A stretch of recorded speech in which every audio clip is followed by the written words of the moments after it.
Welcome to Meet the Author, where you can join in on insightful conversations with best-selling and award-winning indie published authors. Your hosts today are Rob and Joan, who themselves are indie published authors, book publicists, and paranormal investigators with Tampa Bay Spirits, based in Tampa Bay, Florida. Thanks for dropping by. And now, on with the show. Hi, I'm Rob. And I'm Joan. We're really glad that you're here today, whether you're watching us live or if you're listening to us on the audio podcast. We're really glad you decided to be in our audience. I see we have some people saying hello already. Joe Conjal says, good evening, hey, Rob Joe. and Joe. Hi, Joe. Glad that you could make it in. C.W. Hawes, happy to see CW. you. Howdy, Rob and Joan. Howdy, C.W. Howdy, partner. Yep. And I'll be repeating this again, if I can remember. Every week now, we're having trouble with Facebook. So what happens is, as you're trying to get into Facebook, we are having to remove it and put it back on. And we can't do it ahead of time. We have to do it while we're... Yeah, they bump us out. They bump us out. So but we're getting better at restoring it. So as quickly as we can. Yeah. So just keep trying if that's where you like to watch us. Paul Hollis says, evening, Rob and Joan. Good Hey, evening, Paul. Paul. How are you? It's good to see you. Marjorie Daring says, hello. Yes, I'm Marjorie. watching live. I think I'm alive. well, I hope so. I'm so glad. We have some equipment. We can check it out. We're Make sure. broadcasting live, too. Yeah, there you go. I think. Yeah. I Ouch. pinched him, so I didn't want to be Jeez. pinched. Paul Rushworth Brown says, hello from sunny Sydney. Hey, Paul, glad you could be here tonight. Down under Paul. Well, in the morning for you. Very Joe good. Conjal said, I got in with that issue. Good. That's good. Good. Okay, Good, I'm we're glad. getting faster at it. So that's Yeah, good we're thing. getting faster at taking it down and putting it back up again. Yeah. I want to remind everybody about Thursday nights at 9 o'clock. Go to wdjyfm.com and you can listen to our shows there. Or if you're in the Atlanta area, you can tune in on your FM radio, 99.1 FM, Atlanta. Anywhere in northern Georgia, pretty much. Saturday nights at 5:30 p.m. Watch our episode rewinds. They're still cranking along there. Next Wednesday night at 7 o'clock, Meet the Author Live will be Noah Asher is our indie author. It'll be on May 29th, May 29th. And tomorrow night on WDJY, you can hear Terry Brown's most recent episode. So, Oh, cool. all right. And then, let's see, next Thursday is the 30th of May. Haunted Campfire Tales is going to be at 7:30 p.m. Eastern Time, right here. Well, no, actually, go to the Tampa Bay Spirits Facebook page. Our paranormal investigation team welcomes Michelle Shelley Hansen. What does she do? She reads shells. She reads shells. Seashells. Seashells by the seashore. By the seashore. No. Well, generally, I think. No. But at any rate, it should She be very read interesting. my shells and She she did. nailed my She nailed it. personality. Yeah. I think I might be an easy read, but that's okay. Joy Shelton York says, hi, Hi, Joy. everyone. Hi, Joy. We're Welcome glad aboard. that you're here. Joe Conchal said, okay, I've been thinking about this a lot, Joe. Any update on that certain magazine thing in the UK? I saw her name today, and I got to check. We've got to check with check them it out and give because you an update they've next week. never gotten back to us. Okay. No, George Dismuke says, I'm here. hi, George. You made it. You slid into home plate here. Well, George, you think, therefore you are. There you go. Yes. There you go. A big thanks goes out to Julia Bodwell. She's the owner of the Gilded Page Bookstore in Tarpon Springs, Florida. Yeah, we had so much fun. Yeah, she hosted a book signing for us. We had, it was us and R.J. Eastwood, Sandy Will, and Steve Altier. And we had a real good time. It was a pretty warm afternoon, but it was really great getting to meet everybody. Steve's book, The Camping Trip, right here. Got that. And Sandy Will's book, right here. The Caging at Deadwater Manor. So looking forward to reading those. Something interesting happened, though. What's that? While we were there, the producer of Tampa Bay Screams came in and met us, and also Beth and Les. Any of you that know about Tampa Bay Spirits know that Beth and Les are the founding members of Tampa Bay Spirits. Mm-hmm. And we were invited to have a booth at Tampa Bay Screams Con. So we're going to. It's a horror con, but...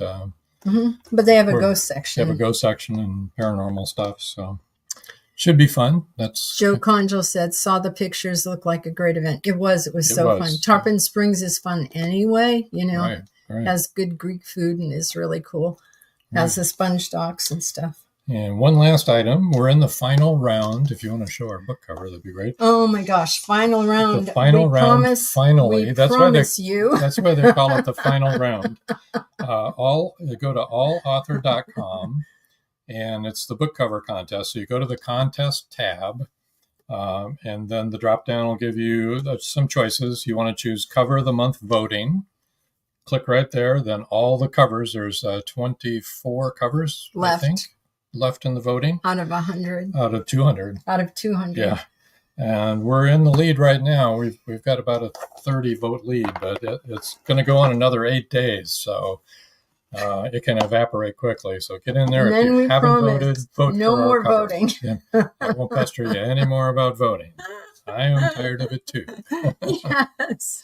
So, just win the darn thing. Yeah. And Crispian, though, you know, the man who does the art for our book covers, Wildwood Books, for the underground authors, Welcome to Magnolia Bluff Crime Chronicles. He's amazing and he deserves it. Paul Hollis said, I voted twice so far. Vote again. I hope in different rounds, because otherwise that's not kosher. Well, you know what they used to always say in Cook County. Yes. Vote early and vote often. Right. Even if you're dead. So, especially if you're dead. Well, do you have anything else you want to chat about? No, I think we should maybe bring our guest on. Yeah. That's why they're here, to see him, not us. Right. Well, without further ado, author Aaron Ryan. Hello, Aaron. Hello, how are you? Thanks for having me on. Welcome from the West Coast. Oh, you're welcome.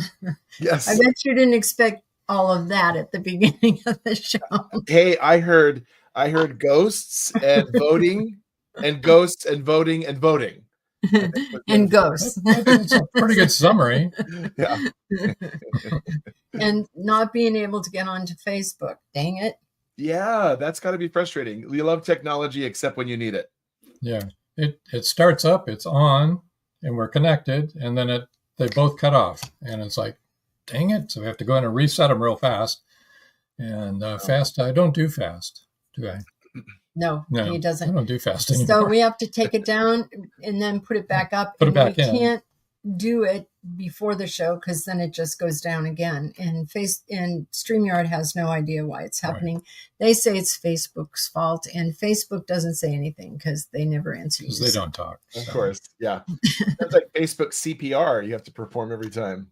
Yes, exactly. So just persist, and you'll eventually get in, or go onto our YouTube. Yeah. Meet the Author YouTube, and you can watch there. Right. Yeah. Anyway. Less about us, more about you. I was having all kinds of fun hearing about the voting. I used to be a wedding videographer, and so we would do a King 5 Best of Western Washington contest every single fall. And I hounded people like, yes. my friends list went down every fall. And then, it came back up after that. So I totally know about campaigning and just, it never ends. Well, this is the fourth round. Yeah, this is the fourth round. The fourth round. I thought the third round was the end, so I started, soliciting votes, and I was saying it was the final, but it wasn't. Then I found out it wasn't. I went, oh no, have to go back and tell everybody one more run. And first of all, we had to be voted on to be in the contest. So for us, it's actually the fifth round. So.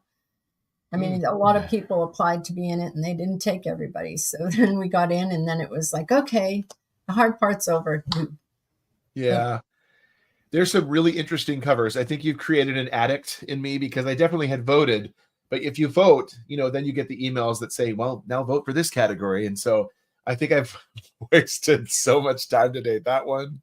Oh, I have work to do. Excuse me. There are some really nice covers. There's a lot of good covers there that are being represented. Yeah. So we're blessed that we're where we are. At any rate, less about us, more about you. Tell us a little bit about yourself. Yeah. Anything that you like sharing. Boy, well, I actually have I think it's like 25, it may be 30, I can't remember. I created a page on my website. It's like fun and interesting facts. And some of those things are just bizarre, stupid, silly minutia, but they are a glimpse into my life. So I have a twin brother. That's one of the things I always like to say, but sadly, identical or fraternal? No, well, sadly, he doesn't look like me is what I lead into next. So. We are fraternal. May 18th was my birthday, so I had Mount St. Helens, a volcano, blow up on my birthday. And it's a serious claim to fame because I can, anybody else who has a birthday, did you have a volcano blow up on your birthday? Oh, no. Well, so it's my little claim to fame. I feel cheated. Yeah. I didn't. I've done all kinds of things in my life. My two loves have been authoring and music, but I've been seriously around the horn in I mentioned wedding videography, multimedia production, audio video transfer, duplication production, corporate videography, voiceovers. I do that now, singing, music, but I love, there's nothing quite like crafting a story and creating something that's yours. I mean, you created this whole world and these people, and they're yours. They're like your children, and they just love them to death. And so I did just finish my whole series, and I'm kind of in a little state of mourning, I would say, because it's just, it's all done, and you feel like, what do I do now? I'm so empty and purposeless. Yeah. But I love it. I'm so fulfilled as a writer. What can I say? Happy to be an author. Yes. Why don't we bring up some of your covers so people can know what you're talking about? Let's start with the first volume. How about that? Good place to start. Mm-hmm. I know that book. That looks like a great cover. Mm-hmm. It is a great cover. I'll vote for it. I'd vote for it too. That's where it all began. That's basically the log line is, I don't know when you want to cue me, if you have a time to explain. I think I just kind of, it burst out of me is what I like to tell people. The story burst out of me in 3 weeks' time, much like an alien queen, and I'm wearing, in honor of that, I'm wearing my alien shirt today. Sci-fi, Good old Ripley. Yeah, vote for Ripley and Hicks in 2024. It's the only way to be sure. I was terrified by 1981's Clash of the Titans, that claymation Medusa. And as I was crafting out this story, I knew that was, alien invasion based. I knew it was post-apocalyptic, but it was like, what are these nefarious creatures that have drifted down out of the sky? I mean, what are they? And they really took too close of a resemblance to a cross between, it was like a Dementor, Harry Potter Dementor, and Nazgul hybrid, Lord of the Rings Nazgul hybrid. And it's just, that's been done and that's been done. And so, yes, they float, yes, they hover, yes, they hiss, but I love Aliens, favorite movie of all time. And I love the Clash of the Titans, although it terrified me as an 8-year-old. Just that, if anybody remembers, it was that claymation, and her eyes light up green. You're like, ugh. So these don't do that, but they have invaded our world on June 6th, 2026. And then they hovered there silently for 3 months. We didn't know what they were, why they were here, what do you want? And then on September 3rd, 2026, they activated. And they started hunting us all down.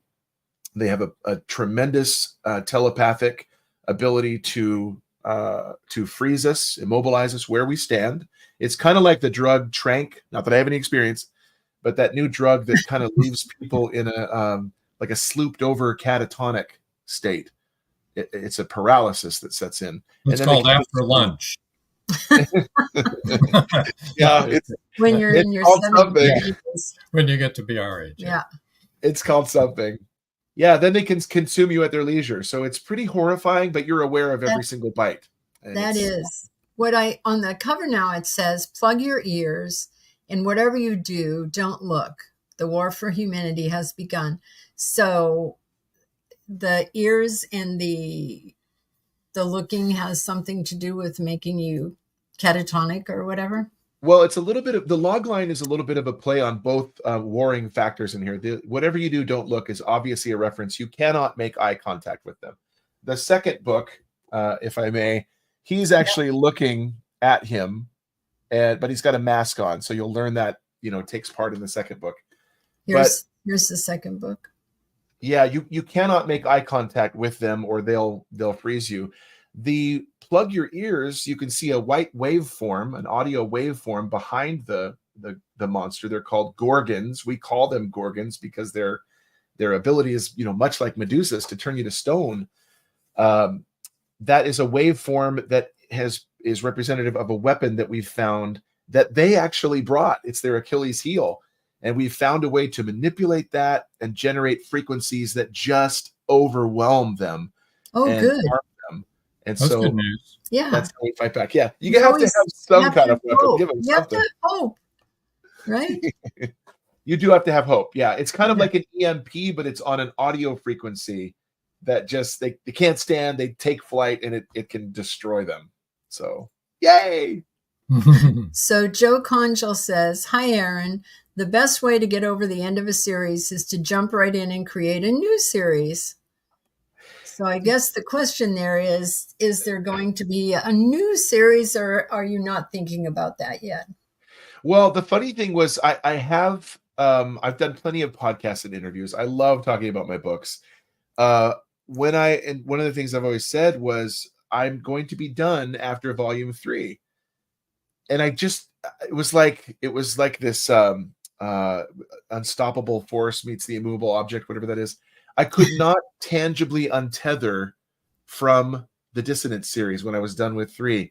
There's so much story that takes place from the date of 2026 when they arrive and invade, and the date that this is set in is 2042. There's a lot of story there. So I went back in and created the prequel, and the prequel is launching June 6th in honor of Alien Invasion Day. And yeah, it turned out so good because you see the light and the dark. You see the silliness and the life and the day-to-day stuff, much like you see there. And then it just goes horribly, horribly wrong and south. And even a rainbow. I like this. Yeah. We thought they were angelic messengers. We were wrong. It's pretty simple, isn't it? It's terrifying. Well, it leaves a lot to be explained, doesn't it? I actually had an original cover that was voted down, and for really good reason. It was almost unanimous. People said I had it as they drifted down one day. 3 months later, 85% of humanity was dead. Oh, man. Whoa, that's a little heavy. That kind of, that's how many they killed off in actuality in my story. Wow. Hi, Aaron Ryan, author / mass murderer. They actually did that, but that line is so, I already know what the whole book's about. Yeah. Right? We thought they were angelic messengers. We were wrong. Well, how were we wrong? What were they actually? And what did they do? And it just leaves a lot to be journeyed through. Marjorie Deering said, those cover lines are brilliant in their simplicity. I agree. That's why I read them, because I loved all of them. They're all good, you know. Yeah. That makes you want to read the book. The log line is so important. I'm actually working with a screenwriter right now, and I ran everything past him. He loved the first one. He said, it's just, it's great. When I ran the second one by him, he said, for reasons, he clarified with me later in the day, but he said, for reasons that I can't discuss in brevity over email, I am absolutely in love with this new creation, far and away beyond what you had before. And we'll talk. And it was just, great. Yeah, I got chills. Everybody was in favor of the new one. Well, that's awesome. Believe it or not, it's time to take our first break. Yeah, folks. When we come back, you're going to read, right? I'm going to read. All right. Hang on. Don't go away, folks. It's every parent's worst nightmare. Police officer Madison Jackson awakes to discover her baby kidnapped from her crib. Was it revenge for someone she arrested, or something far more sinister? Madison's estranged husband is incarcerated in Supermax. As the second in command of a deadly Mexican cartel, did he issue the order to abduct their daughter? Bye, Baby, Bye, from author Kelly Marshall. Get your copy today.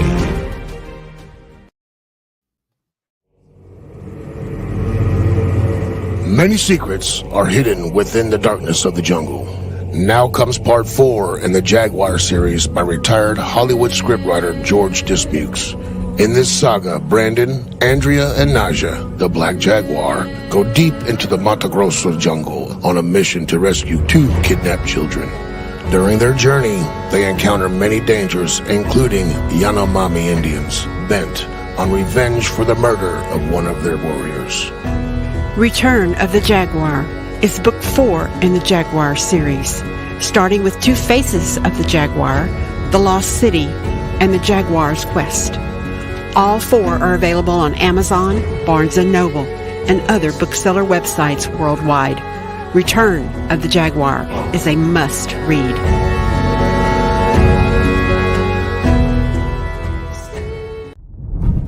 Profiteers are preying on displaced souls who seek freedom, sacrificing everything. Wanting to give their children hope and a future, but they wrongly trust on a roll of loaded dice. Teens are picked off and sold into slavery. Cartels offer the choice to strong young men to move illegal drugs over the border or die. The R Group and CATS team leaders want to end Mateo's inhuman business model. The heroes must derail the human exploitation and opioid epidemic, killing people in increasingly dramatic numbers. If they can save even a few from the jaws of death, they win.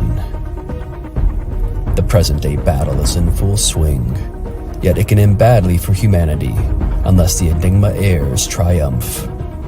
Who will survive the onslaught, and how fast can they make Mateo pay?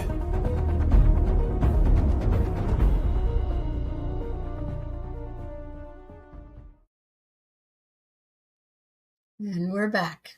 Yes, we are. So cool. So you wanted they're all cool. to read a passage? I would love to. And I think, is there a time limit? 4 or 5 hours? Is that what I heard? Yeah, 45 hours. You just stop me if I'm approaching a limit, will you? Because I don't know. I haven't timed this.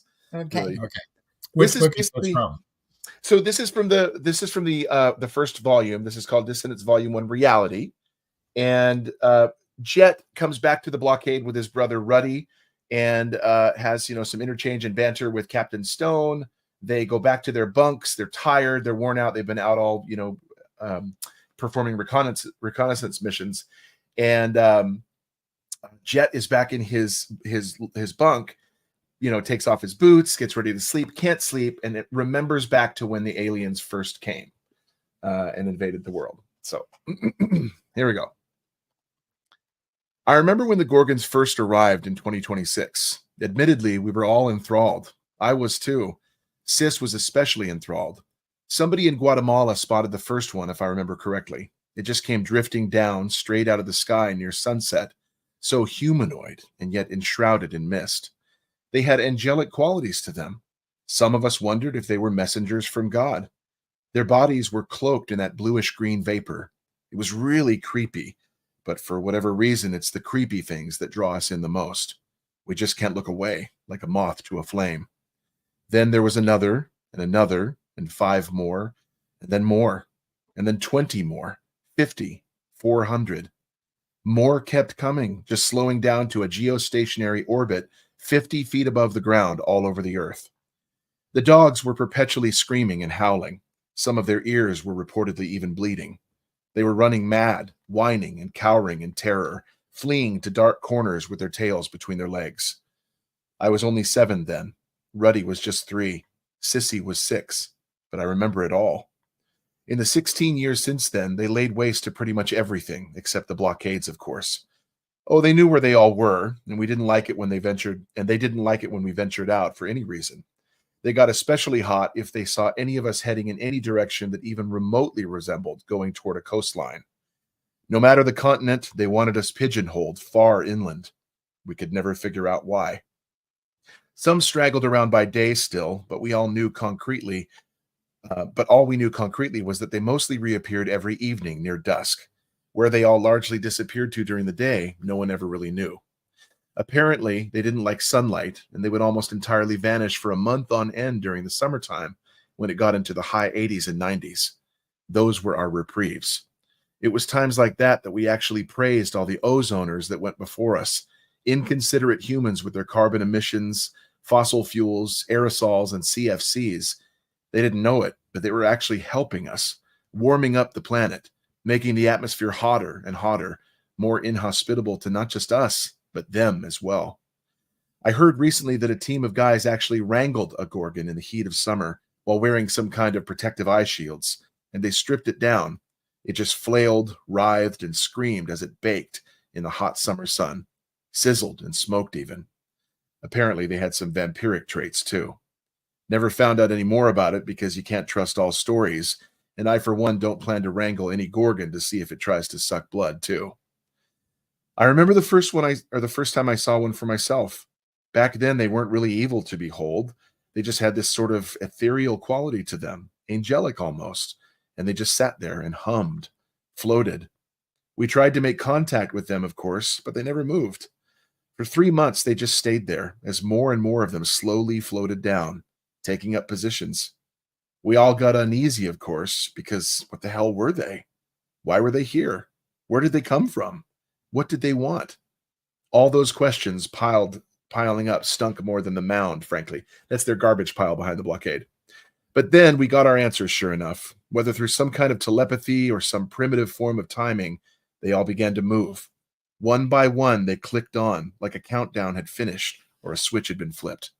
And that's when they started hunting us down. Nothing we did mattered. Hiding was of little use. Shooting at them only made them move angrier, and they'd get faster. And that high-pitched shriek and dropped jaw thing. Lord. I remember a man kept shooting and shooting at one perched on the corner of a pretty tall building. I think he had a sniper rifle. But with each shot, the gorgon hurtled downward faster and faster until both it and the man disappeared in a thunderous cataclysm of concrete and dust.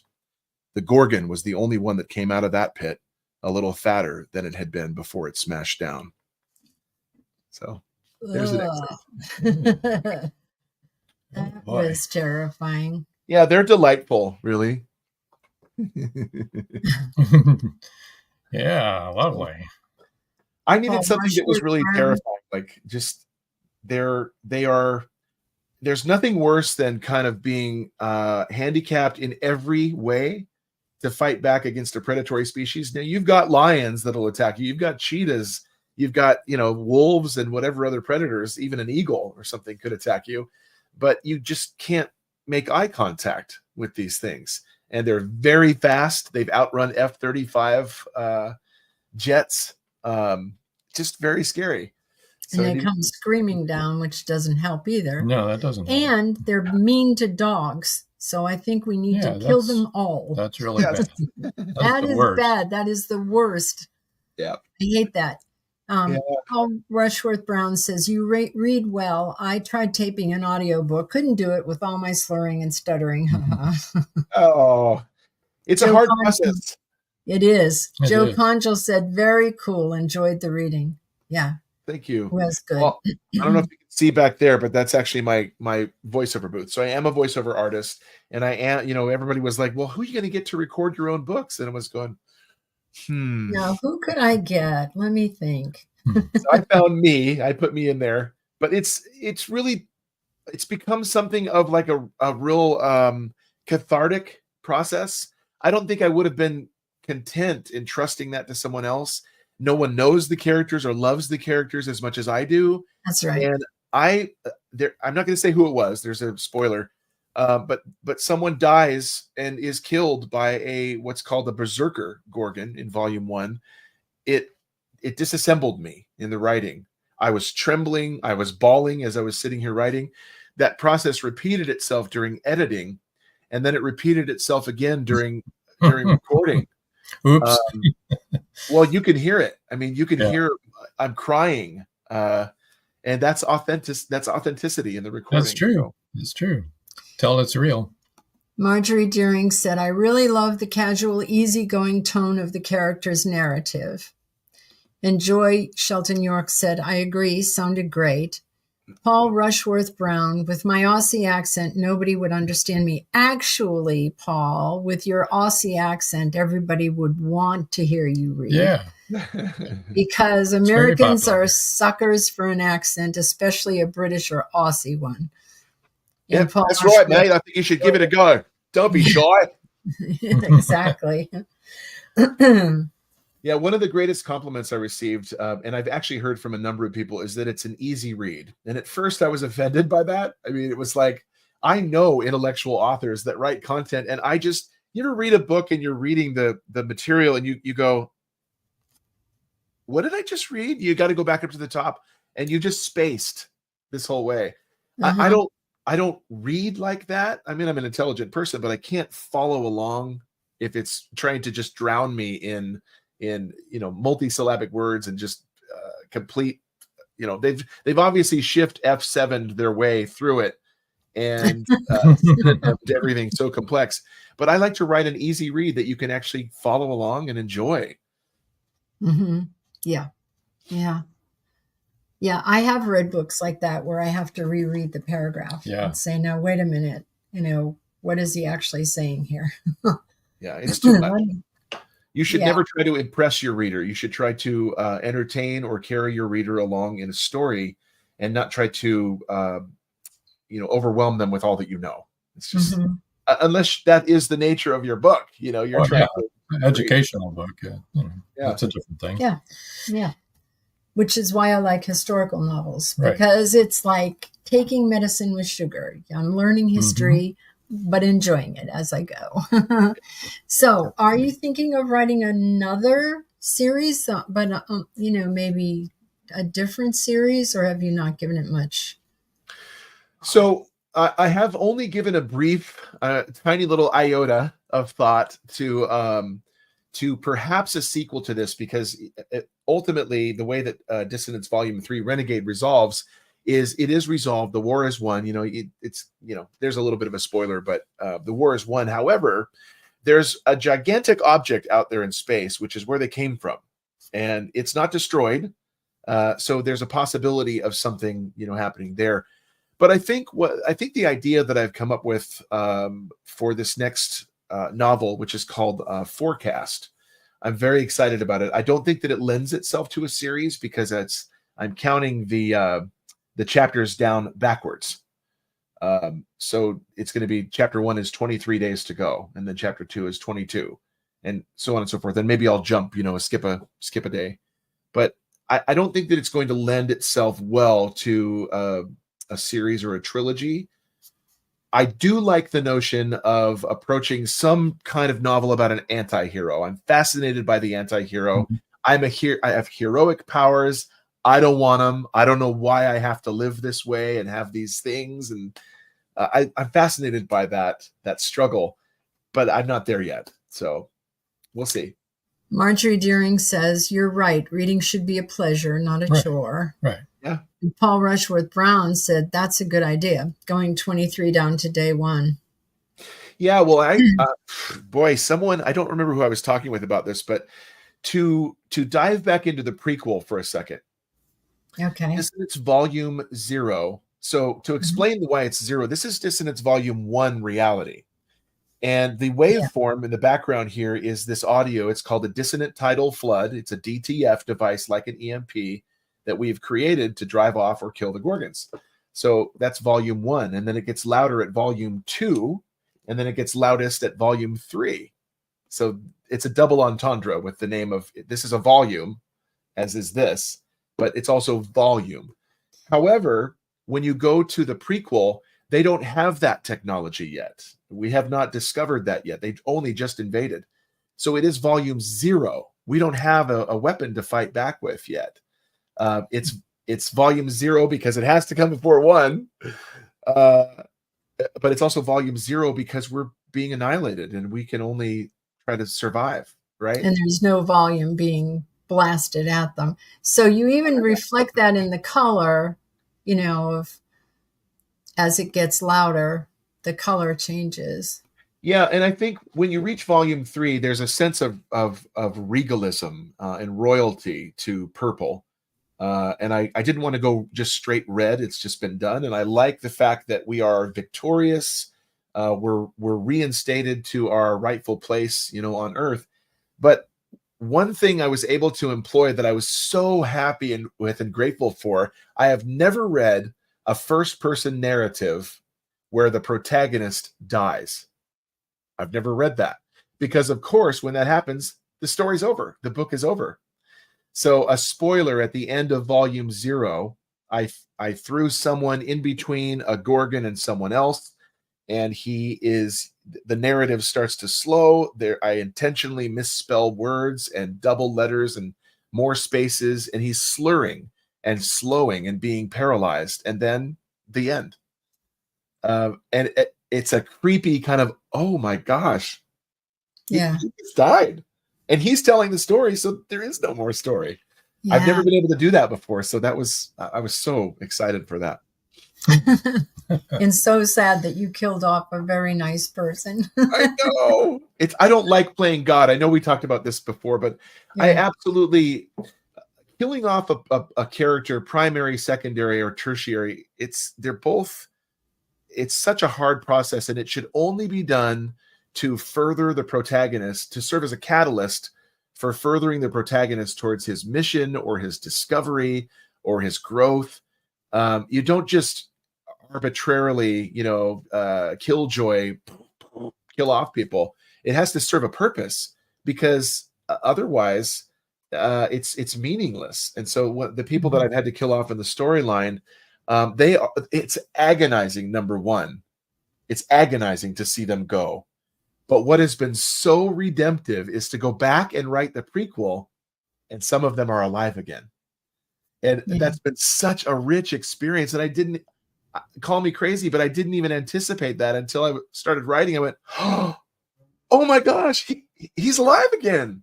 Yeah. Welcome back. Oh man, it was so exciting. Got to spend time with them again.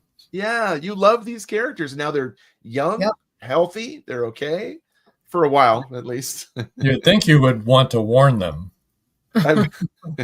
about what's going to happen.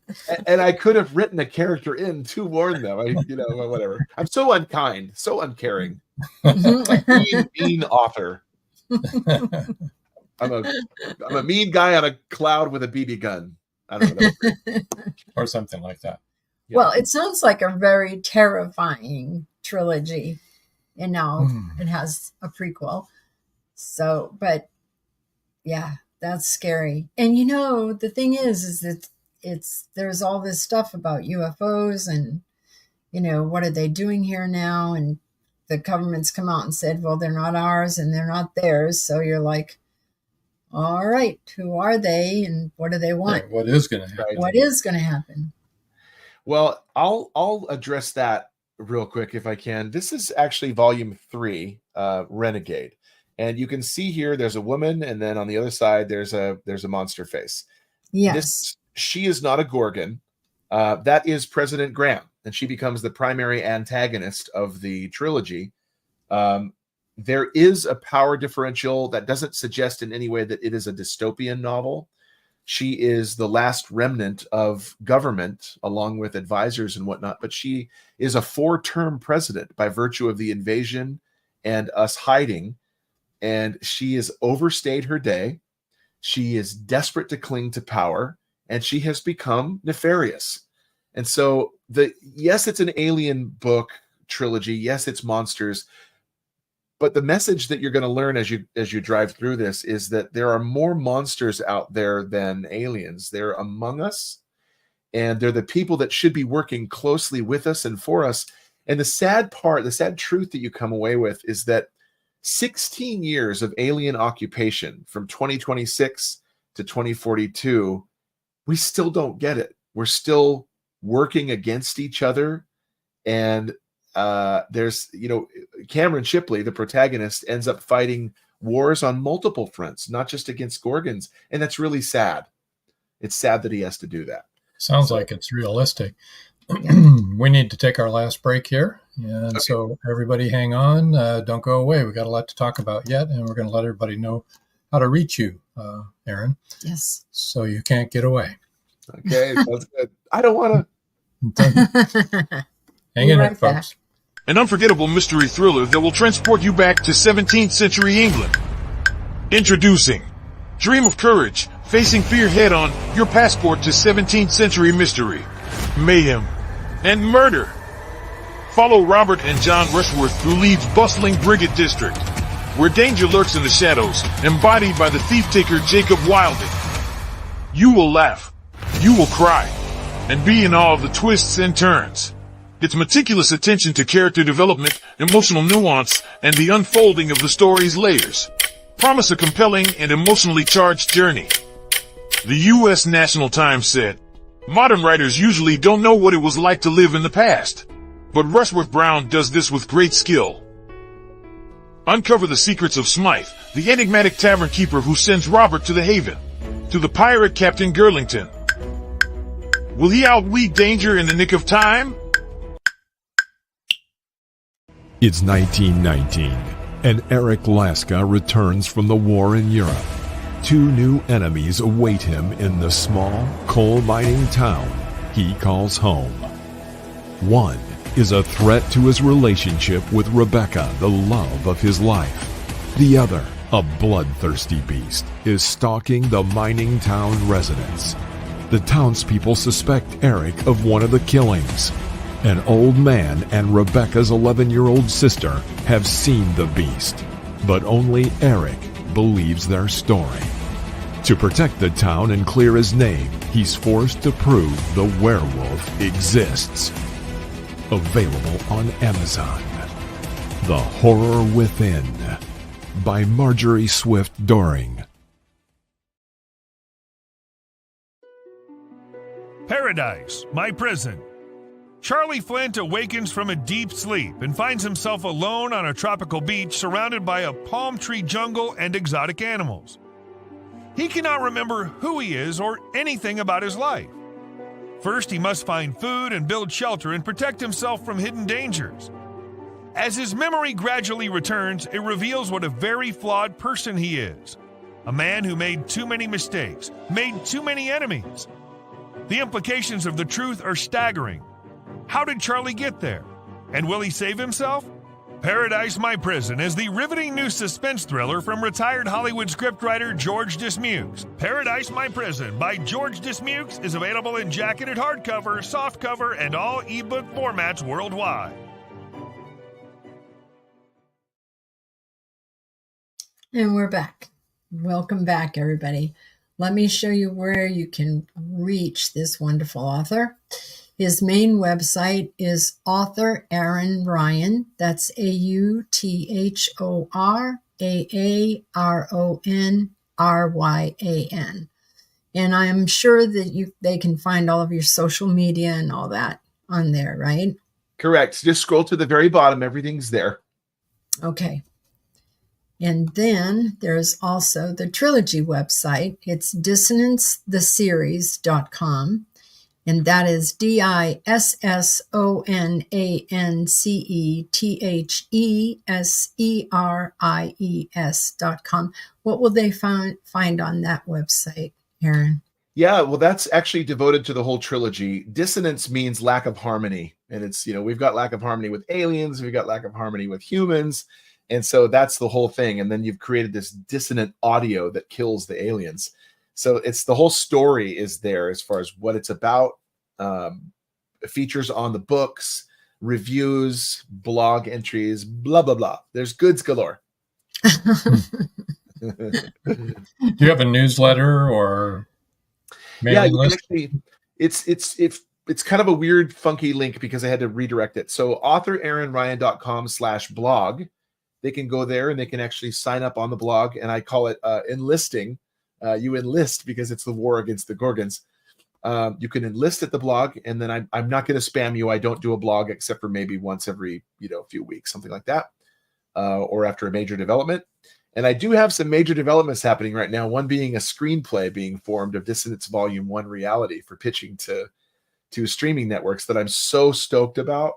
So you'd find out about stuff like that by subscribing. Yeah, I was just going to ask you about that, if that was going to happen. Yeah, it's happening. I meet with him every few weeks. He's got more progress to it. The pitch is almost ready to be made. He's creating a treatment, a character Bible. He's just a wonderful guy that found me. I'm prolific on social media, I guess. And his assistant reached out. I vetted him thoroughly online, but that's what you want to see, right? You create a book and you envision it, and you want people to see that, lived out. So if that hits the screens, I'm going to look like this the whole time. So stoked. Paul Rushworth Brown says, nice to meet you, Aaron. Good luck with the books. Love you, Rob and Joan. We love you too, Paul. Love you too, Paul.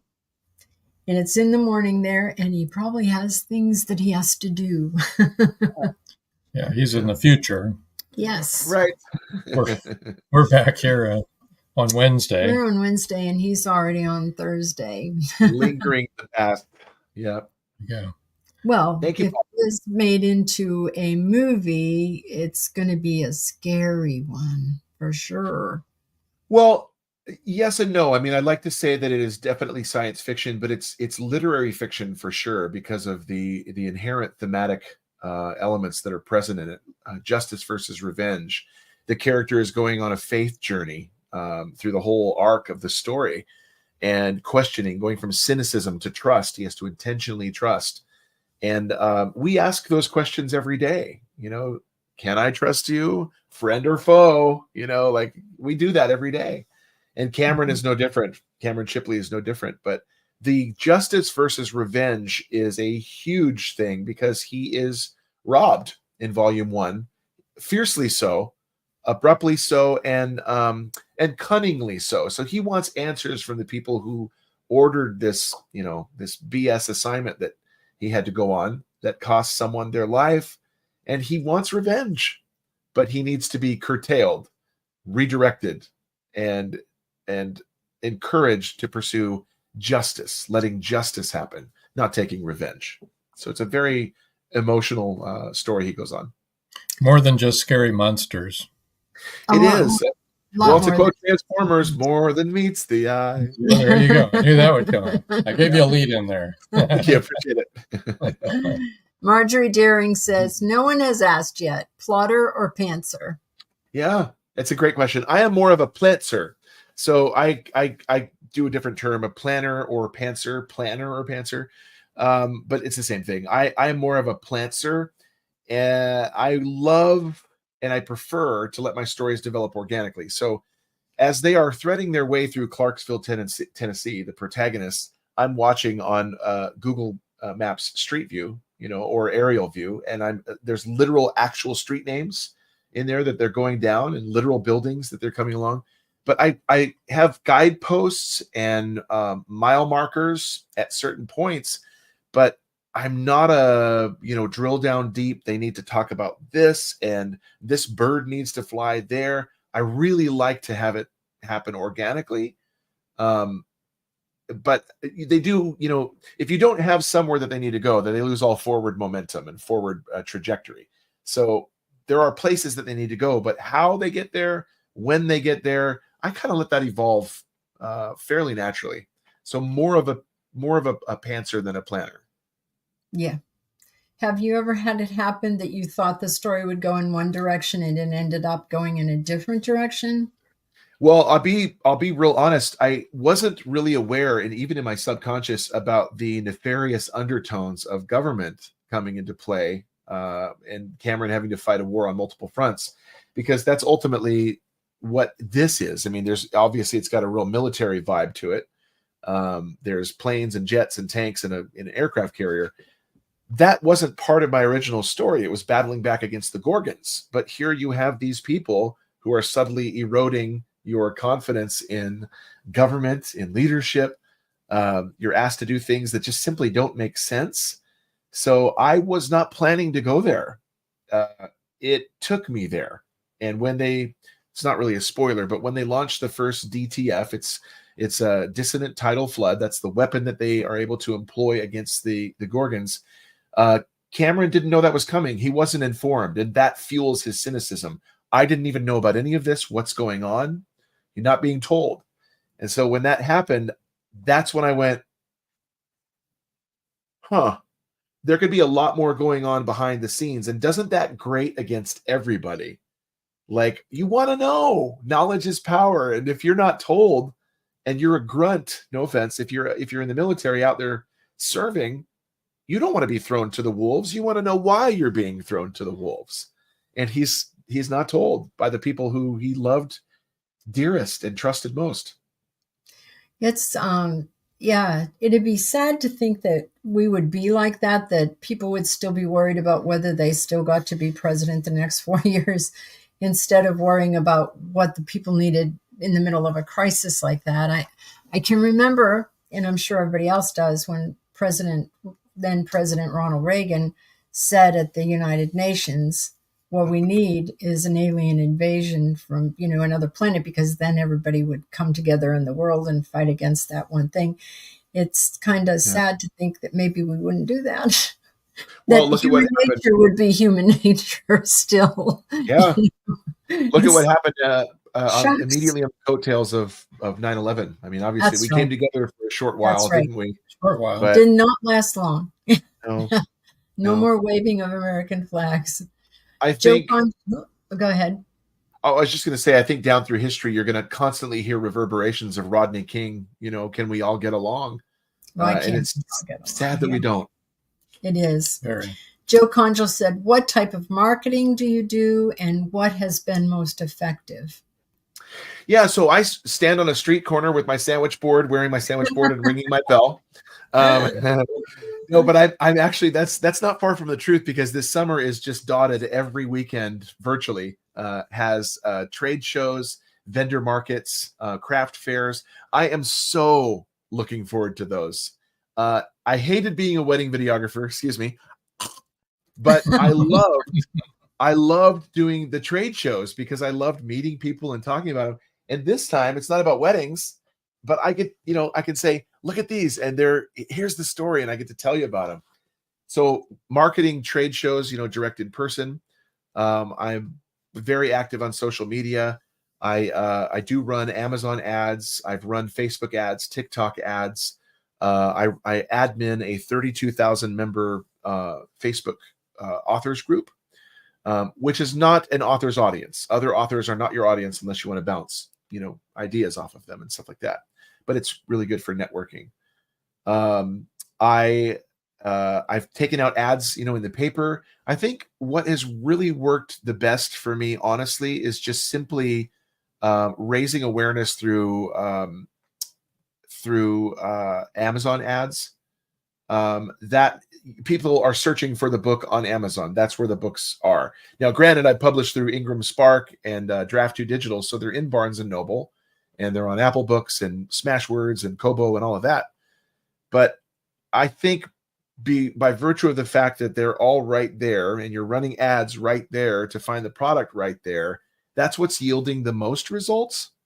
But I love, again, my favorite is just doing in-person trade shows and, you know, getting to talk to people. And they always ask the same question. It's funny.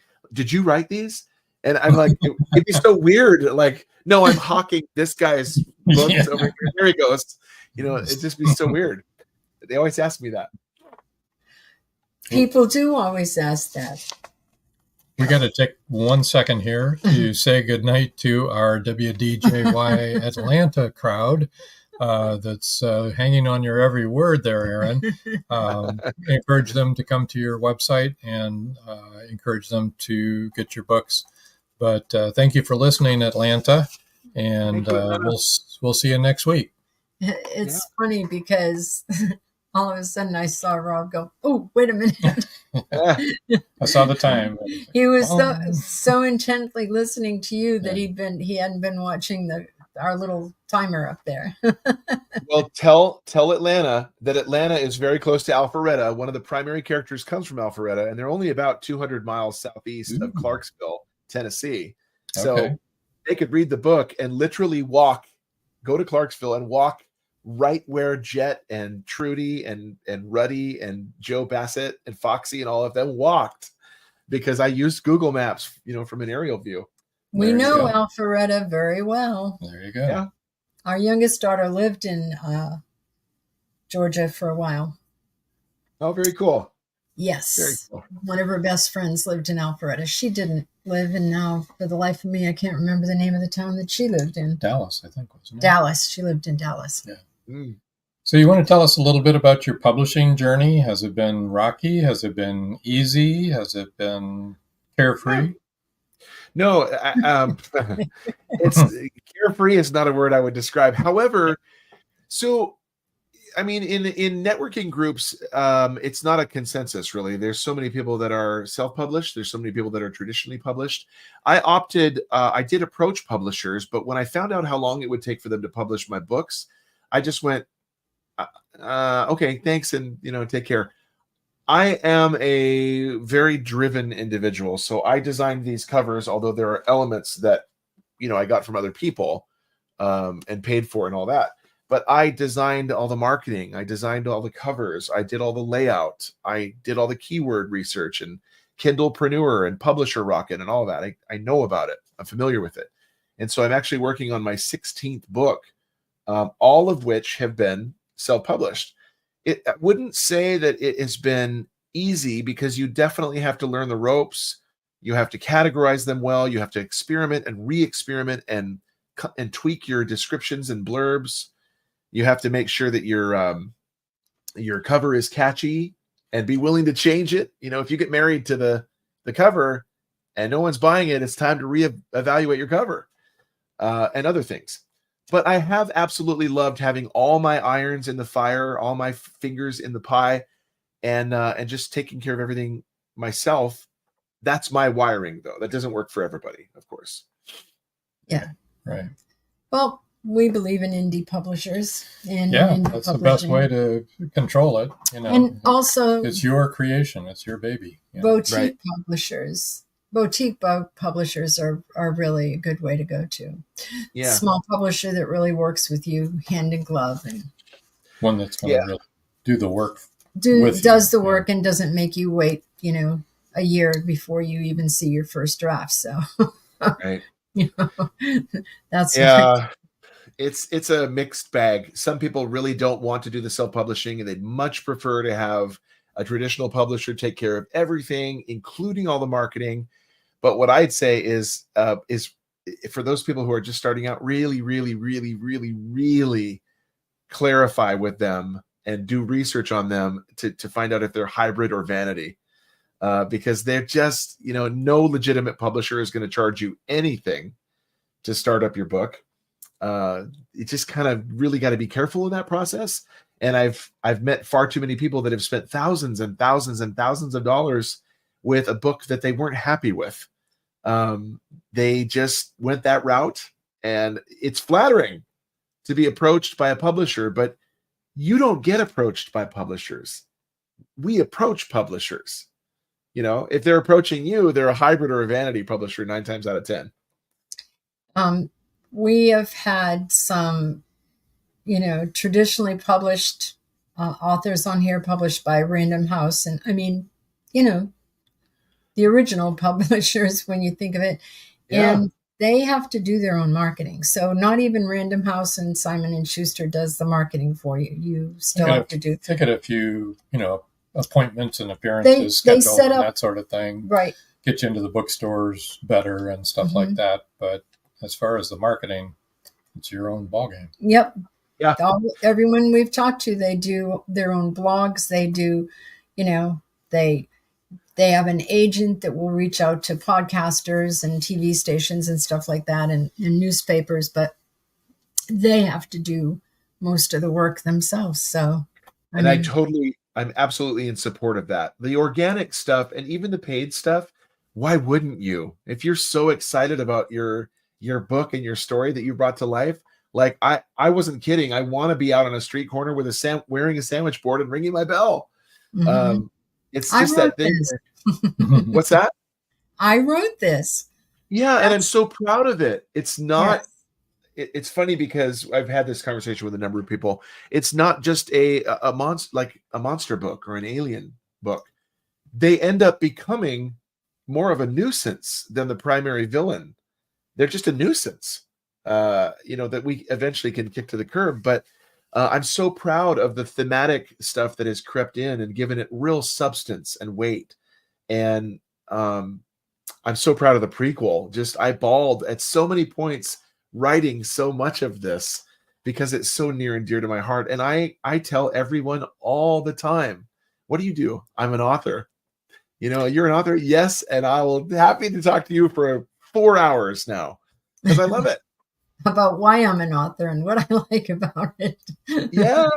I love it. Honestly, if you don't love your book, who else will? If your characters are not real to you, are they going to be real to anyone else? I mean, I really don't think they can, Right.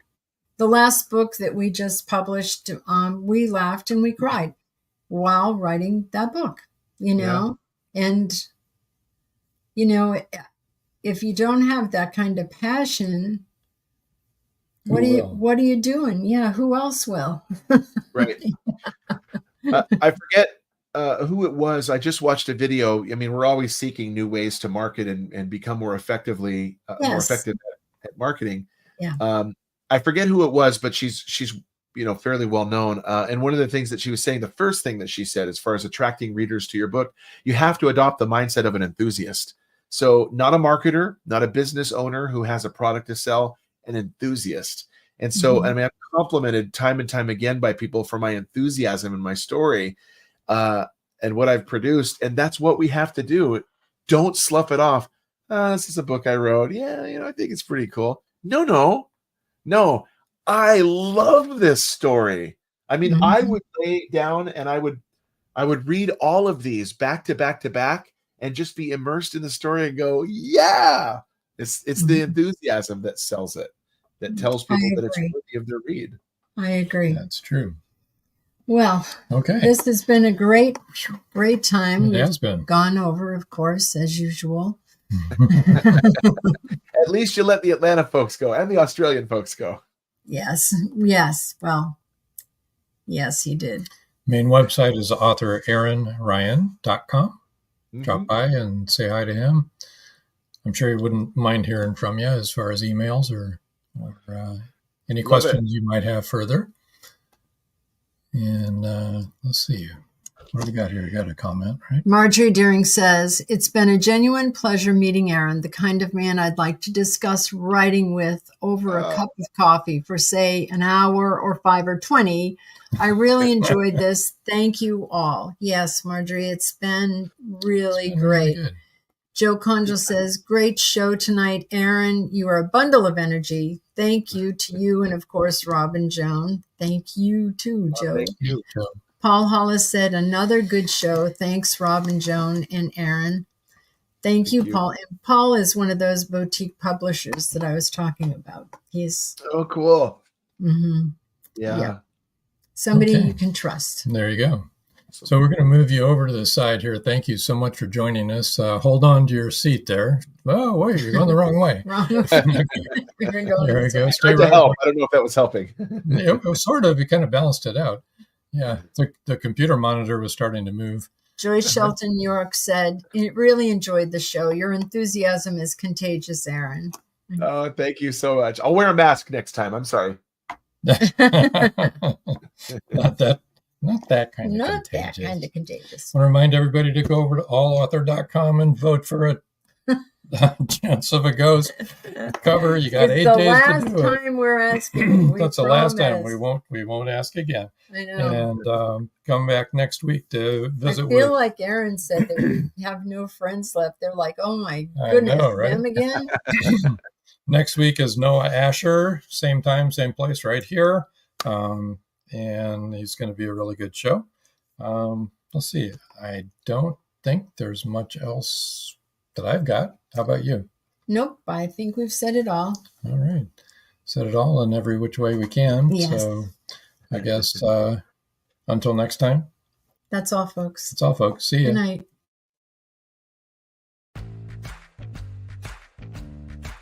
Live every Wednesday, your Voice of Indie hosts Beam Weeks and Stephen G's welcome authors, musicians, publishing industry pros, artists, and assorted creative guests for an exciting interactive hour.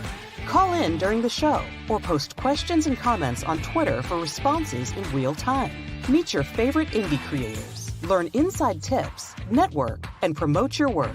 The link for each week's show is pinned on Twitter atop @VoiceOfIndie. And you can receive the link every Wednesday morning in your inbox by subscribing to our newsletter at freshinkgroup.com. Check out Voice of Indie every Wednesday on Blog Talk Radio and catch hundreds of episodes archived everywhere from our websites to our YouTube channel and Spotify. Thank you for joining us here on Meet the Author. Make sure you stay up to date with our show by clicking like, follow, and share. And you can find us on Spotify, iTunes, and more. See you next time on WLFE-DV.com.